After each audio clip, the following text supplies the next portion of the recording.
Of the સ્ટુડન્ટ્સે પોતાને સમજવો પડશે અને હરેક સ્ટુડન્ટ્સ માટે જેડબલઈની પ્રિપેરેશન છે એ અલગ રીતે સ્ટાર્ટ થતી હોય છે, રાઈટ.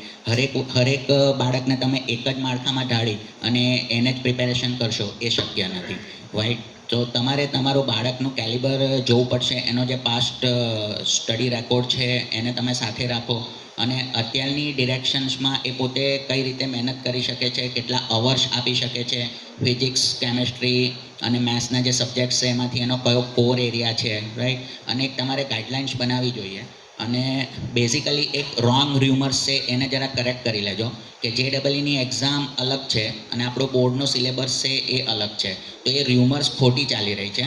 આપણે જે જેડબલઈ એક્ઝામિનેશન છે એનટીએ બોડી કન્ડક્ટ કરે છે અને સેમ આપણી એ જે બોડી છે એ સેન્ટ્રલ બોર્ડના સિલેબસ સાથે કન્સલ્ટ કરે છે, ફાઇન. તમારો સન કે ડોટર ગુજરાત બોર્ડમાં છે કે સેન્ટ્રલ બોર્ડમાં, બંનેમાં ટેક્સ્ટ બુક્સ તો હવે સેમ છે, રાઈટ. તો you can not neglect the syllabus, right, okay, of NCERT. તમે જેડબલઈનો જે 2024નો સિલેબસ છે એ રીડ કરો અને સામે એનસીઆરટીનો સિલેબસ, તો બંનેના સિલેબસમાં સેમ છે. 10% વેરિએશન છે, જે ટોપિક તમારે એક્સ્ટ્રા પ્રિપેર કરવા પડશે. એટલે જે જેડબલઈ મેઇનની જે એનસીઆરટી છે એ ડિટેલ અને કન્ટેન્ટ ઉપર જાય છે અને જે જેડબલઈ મેઇન છે એ ટોપિક અને એમસીક્યુ પર જાય છે, રાઈટ. તો જે સ્ટુડન્ટ્સો ટોપ કરી લેતા હોય છે એ લોકો જેડબલઈ મેઇનની પ્રિપેરેશન કરે છે, પણ સામે એમનામાં એટલી કેપેબિલિટી હોય છે કે એનસીઆરટીની પ્રિપેરેશન એ લોકો જાતે કરી લેતા હોય છે. લોજિક અને ડિટેલ્સ વગર કોઈ વસ્તુ શક્ય નથી, રાઈટ. એટલે માનો તમારા બાળકનું કેલિબર છે તો તમે એને એનસીઆરટીથી સ્ટાર્ટ કરાવો, રાઈટ. અને એનસીઆરટીની સાથે સાથે એનસીઆરટીના લોજિક અને કોન્સેપ્ટ છે ક્લિયર થાય પછીથી તમે 4 માર્ક્સની પેપર પ્રેક્ટિસમાં જાઓ. લાસ્ટ યરના પીવાયક્યુ છે એને તમે સોલ્વ કરો. So that could be right, okay, the better way. But first of all you see where your student stands અને એનો જે કોર એરિયા છે 3 સબ્જેક્ટ્સમાં એ કયો છે. બેઝિકલી મેથ્સ ગ્રુપનો સ્ટુડન્ટ કેમેસ્ટ્રીમાં થોડો વીક પડતો હોય છે and that is overall output, right, okay, from all appearance of the જેડબલઈ મેઇન. તો એ રીતે તમે એનું ટીચર્સનું સિલેક્શન કરો, એનો એકેડમી ડિસાઇડ કરો, એનું ટાઈમ ટેબલ મેનેજમેન્ટ કરો. સાથે સાથે હું તમને એવું પણ કહેવા માંગીશ કે ઘણા સ્ટુડન્ટ્સ આ રીતે પ્રિપેર કરતા હોય છે કે first they are completing there syllabus of NCERT. So short ટાઈમમાં એનસીઆરટીના સિલેબસને કમ્પ્લીટ કરો અને ત્યારબાદ પછીનો જે સમય બચે છે એના માટે જેડબલઈની પ્રિપેરેશન આપી દેવી. તો 10thનું જે વેકેશન છે એ 10thના વેકેશન્સને એ લોકો યુટિલાઇઝ કરતા હોય છે અને 2 મહિનાની અંદર લગભગ એ લોકો 9 થી 10 કલાકની મહેનત કરી અને જે 2 કોર એરિયા છે, જે મેથ્સ અને ફિઝિક્સ, જોઈન્ટ એન્ટ્રન્સ એક્ઝામિનેશનના કોઈ પણ સ્ટુડન્ટ્સના 2 કોર એરિયા હોય છે. મેથ્સ સારું થાય એટલે ફિઝિક્સ સારું થાય. સો એ બંનેમાં એ પાવરફુલ થઈ જતો હોય છે અને લગભગ એનો એનસીઆરટી કમ્પ્લીટ કરી દેતો હોય છે અને ત્યાંથી એની જોઈન્ટ એન્ટ્રન્સ એક્ઝામિનેશનની પ્રિપેરેશન સ્ટાર્ટ થતી હોય છે અને કદાચ 12thમાં આવ્યા પહેલાં એ જ રીતે 11thનું વેકેશન યુટિલાઇઝ કરી 12thના જે 2 કોર સબ્જેક્ટ્સ છે, maths and physics. Maths physics long time memory આપે છે because both are the analytical subjects and chemistry થોડો ઘણો થિયોરિટિકલ સબ્જેક્ટ છે જે તમને શોર્ટ ટાઈમ મેમરી આપે છે અને થોડા ઘણા પછીથી તમારે સબ્જેક્ટ્સને રિવાઇઝ કરવો પડે છે, રાઈટ. તો તમે ડિસાઇડ કરો ધ વે કે હાઉ યુ કેન એન્ડ કોઈ પર્ટિક્યુલર સારા વ્યક્તિનું ગાઈડન્સ લો જેને પ્રોફેશનલિઝમમાં ઓછો ઇન્ટરેસ્ટ હોય અને તમારા સ્ટુડન્ટ્સની કેરિયર બનાવવામાં વધારે ઇન્ટરેસ્ટ હોય. સો સૌથી એક અગત્યની વસ્તુ અહીંયા જેટલા બી 10thના સ્ટુડન્ટ્સ છે ખાલી પોતાનો હાથ રેઝ કરશે. Just I want to know 10th જેને પાસ આઉટ કર્યું છે.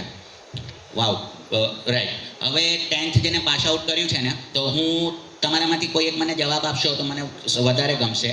10thમાં મેથ્સનું આપણે એક ચેપ્ટર કન્સિડર કરીએ, ટ્રિગ્નોમેટ્રી, રાઈટ, કે જે તમને 11th-12thમાં આગળ કન્ટિન્યુ થશે.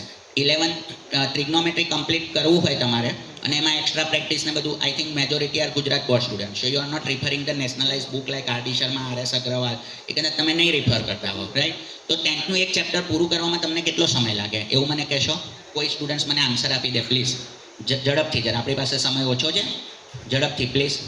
10thનું મેથ્સનું એક ચેપ્ટર કરવામાં કેટલો દિવસનો સમય લાગે? યસ બેટા, પ્લીઝ. નહીં, ટોટલ ચેપ્ટર કમ્પ્લીટ કરવામાં એક આખું ચેપ્ટર તમારે કમ્પ્લીટ કરવું છે સારી રીતે, જેમાં એમસીક્યુ બી પ્રિપેર કરવા, એનો બધો કન્ટેન્ટ ડિસ્કસ કરી લેવો છે ટીચર્સની સાઈડ ઉપરથી. ટીચર્સ જ્યારે તમને ભણાવતા હોય તો એ ટીચર્સને કેટલો સમય લાગે તમારા, મતલબ કેટલા સમયમાં ડિસ્કસ કરવું જોઈએ એમને? એમને લાઈક જે ટીચર્સ ભણાવે ઓલમોસ્ટ લાઈક થોડા દિવસ વીક તો લાગે જ, પણ જ્યારે અમે ઠીક છે, ચલો ફાઇન, મને મારો જવાબ મળી ગયો. પ્લીઝ બેટા સીટ ડાઉન. એમનું કેવું છે 1 વીક લાગે, એટલે આપણે 10 દિવસ માનીને ચાલી જોઈએ, રાઈટ. હવે જેટલી બી આપણી જેડબલઈ મેઇનની જેટલી બી સંસ્થાઓ છે આપણા દેશમાં, એ લોકો 3 દિવસ સ્ટડી આપે છે. તમે એક કામ કરજો, 3 દિવસની અંદર કેટલા અવર્સનો સ્ટડી થાય એ જરા જોઈ લેજો, અને તમારા ફિઝિક્સના ચેપ્ટર, કેમેસ્ટ્રીના ચેપ્ટર ને મેથ્સના ચેપ્ટર એને ડિવાઈડ કરી અને પર ચેપ્ટર તમારા માટે કેટલા દિવસ આવશે એ જોઈ લેજો. જો 10th ચેપ્ટરને કમ્પ્લીટ કરવામાં એમના કહેવા મુજબ 7 દિવસ લાગે, તો તમારે જેડબલઈ મેઇન બી કરવું છે ને એનસીઆરટી બી કરવું છે, તો મિનિમમ 15 દિવસ આપવા પડે. તો તમે જોજો કે તમે જે સંસ્થામાં જઈ રહ્યા છો એ તમને 15 દિવસ આપવા માટે સક્ષમ છે. So first of all you decide everything. Don't I think move towards the rumours. Fine, કે આ જાય છે એટલે મારે આ કરવું છે. સી, હું તમને એક ફ્રેન્કલી કહી દઉં, જે લોકો એડવાન્સ માટે અત્યારે કદાચ 10thમાં જેટલા બી સ્ટુડન્ટ્સ છે, એટલે તમે અત્યારે 2024માં છો, 26 અને 27માં તમે એડવાન્સ આપશો, 12 લાખમાંથી 17,000નું સિલેક્શન થવાનું છે. એ 17,000 સ્ટુડન્ટ્સે કદાચ એમનું 11th કમ્પ્લીટ બી કરી લીધું હશે ભાઈ. ઇઝ ઇટ ના? સો ડિસાઇડ ધ વે. હું એવું નથી કહેતો કે આજ વેમાં ક્લિયર થાય, ઇઝ આટ ક્લિયર? બટ આમાં કેવું છે કે તમારી પાસે એક ગિરનારનું હેરિટેજ છે આપણા ગુજરાતમાં. નામ સાંભળ્યું છે?